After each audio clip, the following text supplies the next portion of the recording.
quality of the videos that he's produced so far, you know, I'm impressed for him. But he did 2 videos, I think, the other day on YouTube of both of his sons surfing Kildova Hills, I think, maybe. It might be Kitty Hawk, I don't know. But anyway, he's got a new camera.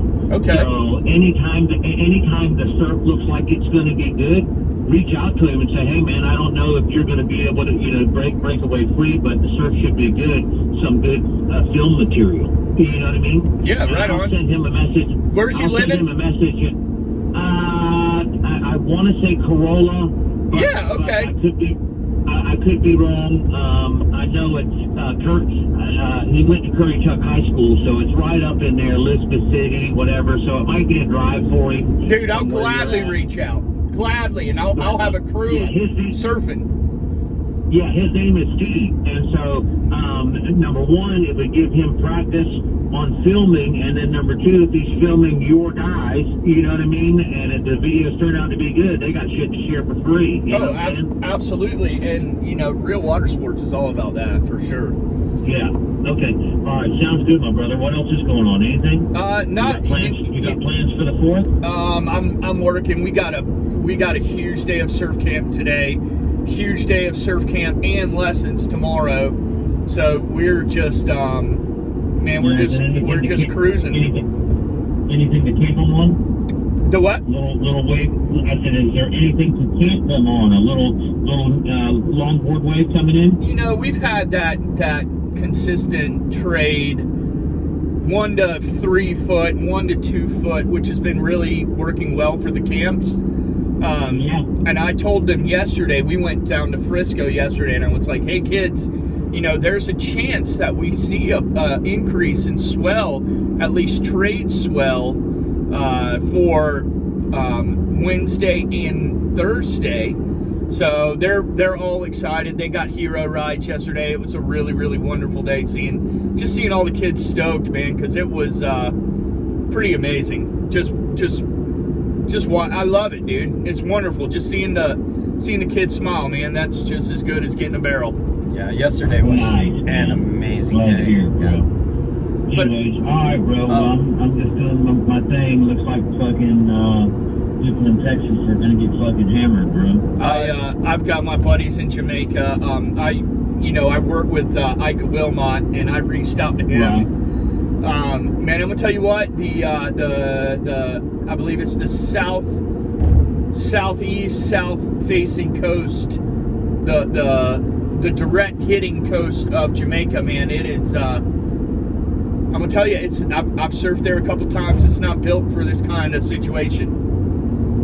Yeah. Nowhere is, but especially down there, and you know, we just got to give out our prayers for that, because this could be a bad one. You guys looking at extraordinarily severe rains on the Gulf Coast as a result as well? I mean, as this thing kind of spins down and expands.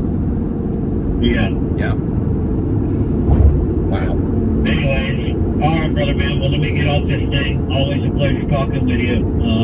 Shout back when you can. Chicky, you got it, dude. I want you to come up here this fall. Well, and so ironically, you know, after I saw his video that he did of Ethan, I forget what the other boy's name is, but I was like, you know, wow. And he goes, that's the new. He hasn't gotten the longer lens yet. He just got a medium lens. I don't know much about cameras, but whatever. I said, oh wow, man. I said, you're turning out to be a filmmaker. And he, you know, gave me the last, LOL. And then he said, I'm trying. And I said, well, now that you've become a filmmaker, I need to come up there so I can get in front of the camera. And, you know, that was, you know, he said, like, come on. So that would be perfect for me to be able to, and hopefully Ella, come up, hang out with you, and then have him film. Door's always open, brother. Door is always open. Yeah, okay, man. Appreciate it, Jeff. Keep all right. touch. See you, buddy. All right, bye. That was Chicky DeMaine, aka DaBuh. He is I would say the lead surf forecaster and meteorologist for the East Coast and Tropical Atlantic. He shines when there is a swell heading this way. I cannot tell you how many solo sessions I have scored because of him when everyone else was like, no, there's no ways. Well, so some interesting points based on what he was talking about, some of the stuff we were talking about yesterday, is whether or not this incoming swell is, trade swell, Beryl swell, or, combination of the two as well. And he seems to think that, this is definitely 5.5 in 14 seconds has some punch behind it. Yeah, for sure. Yeah, and so DaBuh had mentioned that there's buoys off of Bermuda that are picking up 5.5 and 14. This morning I saw on the Wave Watch 3 Mile, 250 miles to the south and east of, Cape Hatteras, looking at 4.8 and 14 as well. Out of the east-southeast? Southeast. That's fantastic. That's a good number for us. I would imagine it to grade just a little bit more, so we could be looking at what? 3.5 at 11, 3.5 at 12. They're predicting 3.7 and 11 by 4th of July. That's super fun surf for us, man. That and it will be very welcomed. Yeah. I mean, in the Atlantic right now, we got like a lot of things going on. We got a very strong subtropical ridge in the central Atlantic that is producing a lot of fetch, not a lot of strong wind, but a very broad wind field, which is giving that base trade swell. And then, we just had Beryl run through that, so we might get something. What about so let's say, awesome, there's potential for us to see some front runners, if you want to call it, this evening. Yeah. Which we'll probably go for a surf this afternoon. This evening, camp tomorrow should be an adventure. We have Wood's first lesson tomorrow. That's going to be awesome. He's going to be with Jack. And then, what's behind all this? It doesn't look like it's going back to the flat that it was.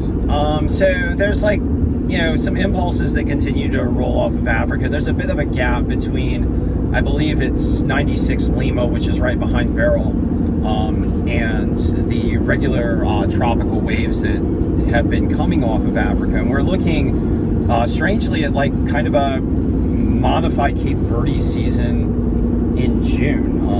Terrifying. Where the systems are coming off Africa a little bit further to the south, and they're tracking a little bit further to the south, but as far as development goes, it's kind of following a similar pattern to late season. That's all due to the very strong high we have over the Atlantic. Yeah, and the ocean water temperatures are ridiculously off the charts. I mean, you're looking at, Mike Betty's posted a graph a couple of days ago that showed the Caribbean sea was the same temperature it typically is in late August and early September, which is insane. And much of the main development region is in that zone, so meaning in that zone of temperatures. So if you're looking at the intertropical convergence zone, it's much warmer than normal as well. Typical late August, early September readings. So that's nuts. So we're looking at a pretty wild hurricane season. We might see some gaps due to, MJO fluctuations. When is the next enhanced MJO? So last I saw, and I would have to confirm this, but I looked at about a week ago. They're expecting MJO to taper off and flip into the drier phase for that region of the Atlantic Ocean in early to mid-July at least. And the MJO fluctuations typically last anywhere from 4 to 6 weeks. But that would put us into a more enhanced period if that forecast holds. End of July, August. And just hotter and hotter and hotter and hotter. Yeah, and the ocean water temperatures typically getting hotter. I guess the only thing that would really tamp down the water temperatures is if you get so many storms running through those regions that it actually draws up the cooler waters from below. And a mid-Atlantic upwelling, one would say. Yeah, upwelling. And but the thing is, kids are going to score. It's looking glassy out there. Kids are going to score, dude. I'm so pumped. Nice. But overall, with the El Nino fading, we're in INSO neutral. The wind shear is coming down. That's one of the reasons why Beryl was able to explode. Wind shear just tamped down a little bit, and all that, and that circulation was able to really tap into those hot waters and rapidly intensify over the course of multiple days. You know, that seems, even with that, with the MGO kind of stalling until in July, that makes me think that, what happens if we have another one of these stalled frontal boundaries come down again? Oh yeah, well, so there's homegrown. Oh yeah, well, so like the ocean water temperatures off the U.S. southeast and portions of the mid-Atlantic coast, we have an expanding region of 80 degree plus water temperatures, and so that's, I mean, if you look at the models for peak potential, the region for category 3s, 4s, and 5s is expanding off the U.S. East Coast as well. So if we get a stalled front, there's definitely fuel there, and of course, the only inhibitor would be wind shear and access to moisture. But we always want swell. We always want waves. We do not want destruction. Yeah. And speaking of destruction, unfortunately, Beryl, I mean, we did mention this earlier, bearing down on Jamaica, looking pretty rough for those guys down there. Thoughts and prayers for everyone in the path of this storm. Gulf Coast, DaBuh mentioned that it might be extreme rainfall as a result, as this storm is going to weaken, but the field of thunderstorms around it is probably going to expand as it starts to tap into some influences from some fronts and some Gulf moisture. So correct me if I'm wrong, but haven't they just had back-to-back water inundations in the Gulf? Well, is the rain needed in that area? Well, so they've had back-to-back, just kind of, all these various disturbances have been running in through eastern Mexico and extreme southern Texas, and carrying huge amounts of moisture. So they've had very heavy rainfall events there already, and the atmospherics are pulling Beryl into basically the same track as Chris and the disturbances that preceded Chris. They have a lot of water. Yeah, there's a lot of inundation there. So a lot of concern, a lot of saturated ground, and a huge plug of moisture likely incoming over the next 3 to 5 days. Let's before we finish this thing, let's talk about the waves. What are you thinking? Let's say starting this afternoon. Today, well, for camp today, 1 to 2 foot, 3 foot, maybe on the sets. This is all leftover residual east-northeast wind swell. Kids should have a really good time out in that. Potential for some front runners this afternoon from this trade Beryl situation? I think so. I think right now we're probably looking at 2 foot plus from the residual to 2 to 2 foot plus. Getting glassy because the winds, no wind today, become more favorable. But yeah, I think we might start to get, based on the model data and the expert analysis, which we just heard, I think we'll start to get some front runners this evening, and then tomorrow, game on. Yeah, game on for tomorrow morning. And then Friday.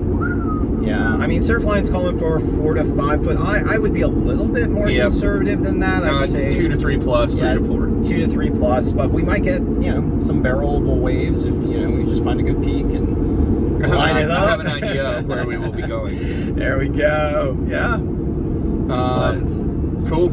Yeah. Big day, real water sports surf camp. Hell yeah. Let's get out there and send it. All right. Take it easy. Late.